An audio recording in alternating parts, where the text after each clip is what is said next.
Good evening students, welcome to Sagar tuition 96। आज हम class 7 के साइंस के फर्स्ट चैप्टर पढ़ेंगे जिसका नाम है nutrition in plants. Nutrition in plants में सबसे पहले हमें जानना होगा कि न्यूट्रिएंट्स किसे कहते हैं।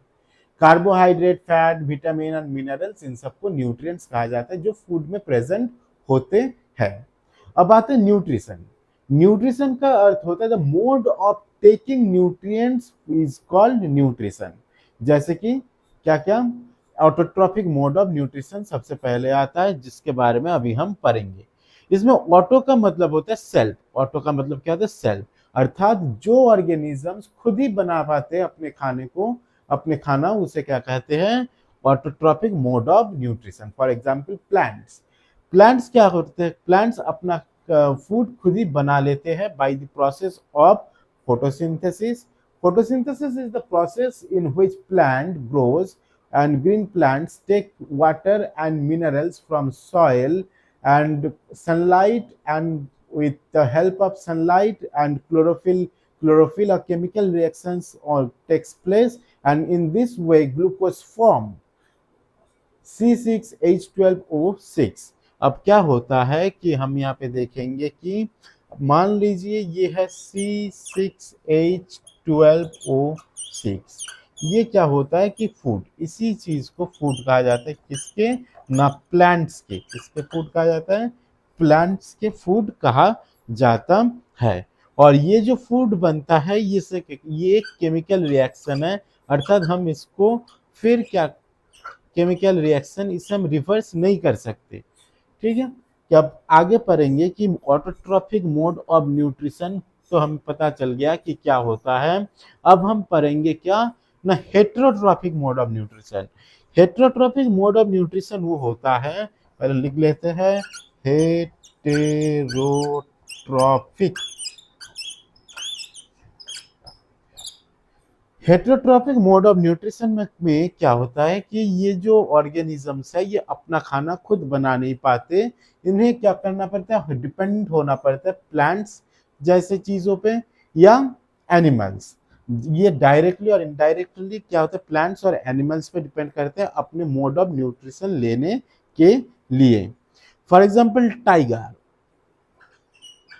और एक लिखते हैं काऊ। टाइगर क्या हो? टाइगर जो है वो कार्निवोरस एनिमल्स है। क्या होता है? ये मीट खाता है। क्या होता है? ये मीट खाता है। That's why it's carnivorous animals. And ये टाइगर इनडायरेक्टली डिपेंडेंट है किसके ऊपर? ना प्लांट्स के ऊपर। अब काऊ, काऊ डायरेक्टली डिपेंड है किसके ऊपर? ना प्लांट्स के ऊपर, क्योंकि काऊ ग्रास खाता है और काऊ हर्बीवोर्स होता है। क्या होता है? हर्बीवोर्स। अब हम पढ़ेंगे इसके बारे में और अच्छे से जानकारी लेंगे कि हम किस तरीके से ऑटोट्रॉप और हेटेरोट्रॉप को डिफ्रेंशिएट कर सकते हैं। जैसे कि हम यहाँ पे लिखते हैं ऑटोट्रॉप ए एंड हेटेरोट्रॉप एच से मार्क करते हैं और हम इसके बारे में लिखते हैं। ये तो पहला है कि ये अपना खाना खुद बना लेता है, तो ये यहाँ पे लिखते हैं हम सेल्फ। क्या लिखते हैं? सेल्फ। और ये अपना खाना किसी खुद बना नहीं पाते, किसी पर और डिपेंडेंट रहते हैं, तो यहाँ पे लिखते हैं डिपेंडेंट। अब ये तो हो गया पहला क्राइटेरिया डिस्टिंग्विश करने की किसकी ना, ऑटोट्रॉप्स और हेटेरोट्रॉपिक मोड ऑफ न्यूट्रिशन। अब एक चीज आता है यहाँ पे ही कि अब क्या है, इनको और एक नाम से जाना जाता है जिसका नाम है प्रोड्यूसर।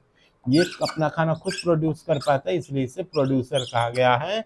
और यहाँ पे क्या है, अपना खाना ये खुद प्रोड्यूस नहीं कर पाते तो इसलिए इसे क्या कहते हैं? कंज्यूमर। ये प्लांट्स या एनिमल्स खा के अपने आप को जिंदा रखते हैं।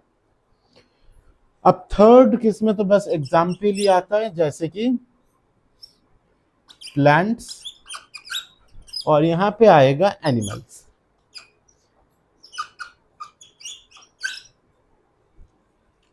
तो ये वाला क्राइटेरिया हम समझ लिए। अब हम एक दूसरी तरह की न्यूट्रिएंट्स के बारे में जानकारी लेंगे जिसका नाम है सिम्बायोटिक रिलेशनशिप। क्या? Symbiotic. Symbiotic mode of nutrition. इसमें क्या होता है कि जो ऑर्गेनिजम्स है वो एक दूसरे पे डिपेंडेंट है।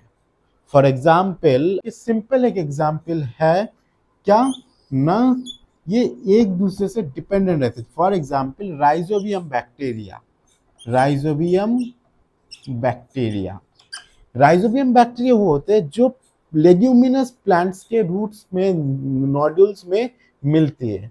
ये जो राइजोबियम बैक्टीरिया है, ये जो हमारा नाइट्रोजन जो काफी इसेंशियल न्यूट्रिएंट्स है फॉर प्लांट्स के लिए, तो ये क्या करते हैं, राइजोबियम बैक्टीरिया हेल्पफुल है क्या ना, उस नाइट्रोजन को नाइट्रोजन फिक्स कर देते हैं सॉइल पे, और यही सॉइल में वाटर और मिनरल्स के साथ नाइट्रोजन भी प्लांट्स तक चला जाता है। इसलिए अभी साथ ग्रो करते हैं। एक होता है पल्सेस जिसके अंदर लेग्यूमिनस रूट्स होते हैं, और दूसरा क्या है कि जो क्रॉप्स जैसे कि क्रॉप्स है, मेन क्रॉप्स है, उसको भी ग्रोथ कर देते हैं। इससे क्या होता है, उनके अंदर एक सिम्बायोटिक रिलेशनशिप आता है, अर्थात म्यूचुअल रिलेशनशिप इन व्हिच क्या होता है कि ये एक दूसरे से डिपेंडेंट रहते हैं और अपने आप को फल फूल लेते हैं। इसलिए अभी के फार्मर्स कई बार क्या करते हैं, अपने खेतों में दो तरीके के प्लांट्स उगाते हैं। अब आते हैं सेप्रोट्रॉपिक मोड्स ऑफ न्यूट्रिशन।